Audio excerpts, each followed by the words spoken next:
Hello, ഇന്നൊരു day in my life video ആണ് കേട്ടോ ഞാൻ ചെയ്യാൻ പോകുന്നത്. ഞാനും യൂട്യൂബ് തുടങ്ങിയിട്ട് 2 വർഷമൊക്കെ ആയിരുന്നു, പക്ഷേ ഇതുവരെ ചെയ്തിരുന്നില്ല. അതുകൊണ്ട് ഞാനൊന്ന് ചെയ്യാമെന്ന് വിചാരിച്ചു. അപ്പോൾ രാവിലെ ഞാൻ എണീറ്റ് ആദ്യം വന്നത് കിച്ചണിലേക്കാണ്. വർക്കേരിയയിൽ വന്ന് ഇന്നലെ തലേന്ന് രാത്രി കഴുകി വെച്ച പാത്രങ്ങളൊക്കെ എടുത്ത് വെച്ച്, പിന്നെ രാത്രി നമ്മൾ ചവിട്ടിയൊക്കെ എടുത്ത് ഉള്ളിൽ വെക്കും കേട്ടോ. എന്താ വെച്ചാൽ നായ്ക്കളെ ശല്യം നല്ലോണം ഉണ്ട്, അതുകൊണ്ട് ചവിട്ടിയൊക്കെ എടുത്ത് ഉള്ളിൽ വെക്കുക. ചവിട്ടിയൊക്കെ തിരിച്ച് സ്റ്റെപ്പിലേക്ക് തന്നെ ഇട്ട് മുറ്റമൊക്കെ ഒന്ന് നോക്കി. കാരണം തലേന്ന് രാത്രി നല്ല മഴ പെയ്തുകൊണ്ട് ചെടികൾക്കൊക്കെ എന്തെങ്കിലും കേടുപാട് സംഭവിച്ചിട്ടുണ്ടോ, ഏതെങ്കിലും ചെടി ഒടിഞ്ഞു പോയിട്ടുണ്ടോ എന്നുള്ള അങ്ങനത്തെ പണികളൊക്കെ ഒന്ന് നോക്കി. അതിനുശേഷം മുറ്റടിക്കാനൊരുങ്ങി. മുറ്റക്കടിച്ച് കംപ്ലീറ്റ് ആക്കിയതിന് ശേഷം ഇന്ന് ഉണ്ടാക്കാൻ ഉദ്ദേശിച്ചിരുന്നത് ഓട്ടടയും അതേപോലെ തന്നെ വെള്ളക്കടലയായിരുന്നു കേട്ടോ കറി.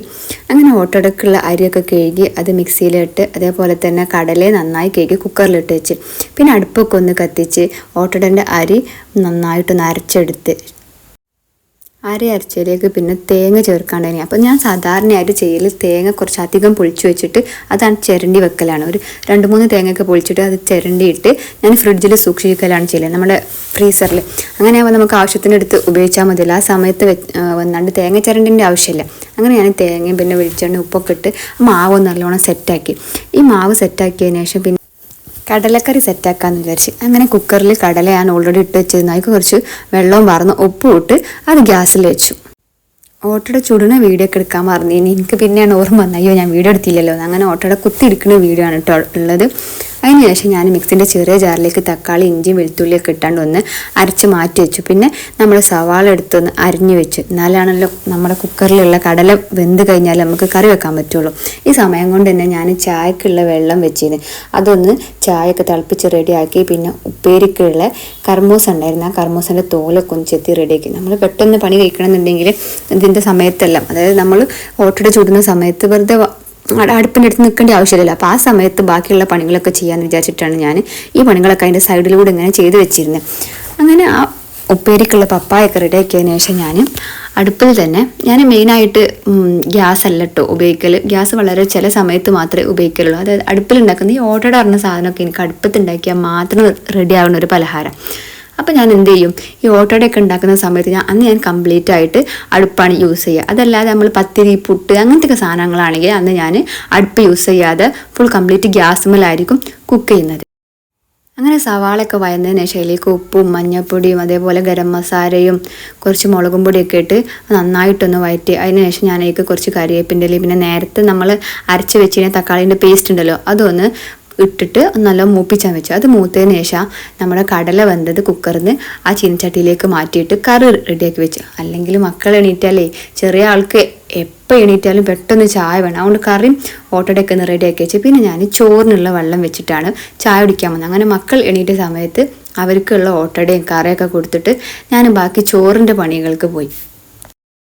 ഞാൻ നേരത്തെ പറഞ്ഞല്ലോ യൂട്യൂബ് തുടങ്ങിയിട്ടുണ്ടെങ്കിലും ലോങ് വീഡിയോ, അതായത് ഡേ ഇൻ മൈ ലൈഫൊക്കെ പോലെയുള്ള വീഡിയോസ് ഞാനിപ്പോഴാണ് ആദ്യമായിട്ട് ചെയ്യുന്നത്. അപ്പോൾ എന്തെങ്കിലും മിസ്റ്റേക്സൊക്കെ ഉണ്ടാകാൻ സാധ്യതയുണ്ട്. അങ്ങനെ ഞാൻ നേരത്തെ തന്നെ തോലൊക്കെ ചെത്തി വെച്ച് ഞാൻ കർമൂസ് എടുത്ത് ഉപ്പേരിക്ക് എരിഞ്ഞ് വെച്ച്. പിന്നെ അപ്പോഴേക്കും നമ്മൾ അടുപ്പത്തുള്ള വെള്ളം തിളച്ച് ഞാൻ അപ്പോൾ അതിന് തിളച്ച വെള്ളം ഫ്ലാസ്കൊക്കെ മുക്കി പിന്നെ അരി കഴുകി വെച്ചതൊക്കെ എടുത്തിട്ട് ഞാൻ അങ്ങനെ ചോറുണ്ടാക്കാൻ വെച്ച്.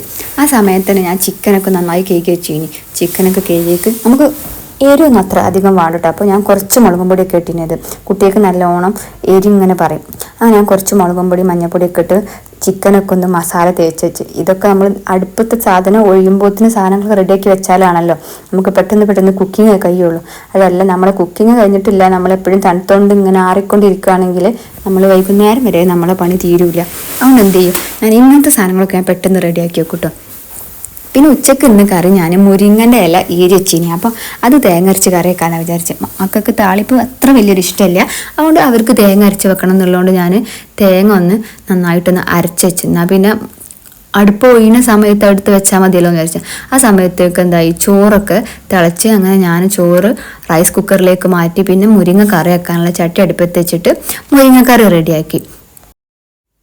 മുരിങ്ങക്കറി വെക്കുമ്പോൾ ഞാൻ അധിക സമയം വെച്ചാലും മുരിങ്ങക്കറി കഴിക്കും. എന്തുകൊണ്ടാണ് എനിക്കറിയില്ല, അധികം വേവ് കൂടിയിട്ടാണോ എന്താ സംഭവം എന്നറിയില്ല. അതുകൊണ്ട് ഇത് എനിക്ക് ഉണ്ടാക്കുന്നതേ ഇഷ്ടമല്ല. എന്നാലും പിന്നെ മക്കൾക്ക് എന്തെങ്കിലും നല്ലൊരു കറി ആയിക്കോട്ടെ, മീൻസ് ഇലക്കറികളൊക്കെ അവർ കൂട്ടിക്കോട്ടെ എന്ന് വിചാരിച്ചിട്ടാണ് അങ്ങനെ വെക്കുന്നത്.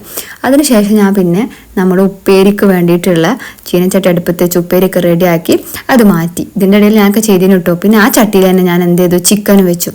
അപ്പോൾ ചിക്കന് കണ്ടാൽ മസാല ഒന്നും പിടിച്ചിട്ടില്ല തോന്നുമെങ്കിലും മസാലയൊക്കെ നന്നായി പിടിച്ചിരുന്നു. പിന്നെ കറിയൊക്കെ ചട്ടിയിൽ നിന്ന് ഒരു പാത്രത്തിലേക്ക് മാറ്റി വെച്ച് അതിനുശേഷം ഞാൻ പാത്രങ്ങളൊക്കെ ഒന്ന് ക്ലീൻ ആക്കാൻ വന്ന്.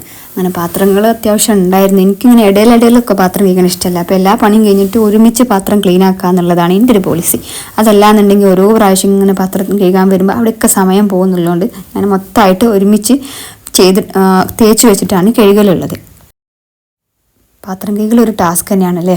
എന്തായാലും പാത്രമൊക്കെ നന്നാക്കി കഴുകി വെച്ചതിന് ശേഷം വേണം ബാക്കി പണിക്ക് പോകാൻ എന്നുള്ളതുകൊണ്ട് ഞാൻ ഒന്ന് സ്പീഡാക്കി കഴുകിയ പാത്രങ്ങളൊക്കെ ഞാൻ അതിൻ്റെ അപ്പുറത്ത് തന്നെ ഈ സിങ്കിൻ്റെ അപ്പുറത്തെ സൈഡിൽ നിന്നൊരു കൊട്ട വെച്ചിരുന്നു. അപ്പോൾ ആ കൊട്ടയൊക്കെ എടുത്ത് വെച്ച് ഈ സമയം കൊണ്ട് തന്നെ ഞാൻ അതിൻ്റെ ഇടയിൽ ചോറൊക്കെ ഊറ്റണമുണ്ടായിരുന്നു. ചോറൊക്കെ ഊറ്റി അതൊക്കെ റെഡിയാക്കി പിന്നെ ഞാൻ തിരിച്ച് റൈസ് കുക്കറിലേക്ക് തന്നെ വെച്ച് ആ സമയം കൊണ്ട് ചിക്കനൊക്കെ ആയിന്. അപ്പോൾ ചിക്കനും അതേപോലെ മാറ്റി. പിന്നെ ഞാൻ എന്ത് ചെയ്ത് ക്ലീനിങ്ങിന് പോയി. അതൊക്കെ ക്ലീൻ ചെയ്ത് നന്നായി തുടച്ച്. അപ്പോൾ തുടക്കുന്ന സമയം കൊണ്ട് നമ്മൾ ആ സൈഡിലൊക്കെ വെക്കുന്ന ചെടിയും സാധനങ്ങളൊക്കെ ഉണ്ടല്ലോ, അതൊക്കെ നമ്മൾ മാറ്റിയിട്ട് വേണമല്ലോ തുടക്കാൻ. അല്ലാന്നുണ്ടെങ്കിൽ അവിടെയൊക്കെ എന്തെങ്കിലും പൊടിയൊക്കെ ഉണ്ടാവും. അപ്പോൾ അതൊക്കെ ക്ലീൻ ചെയ്ത് പിന്നെ കിച്ചണിൻ്റെ അടുപ്പും കാര്യങ്ങളൊക്കെ ക്ലീൻ ചെയ്തു.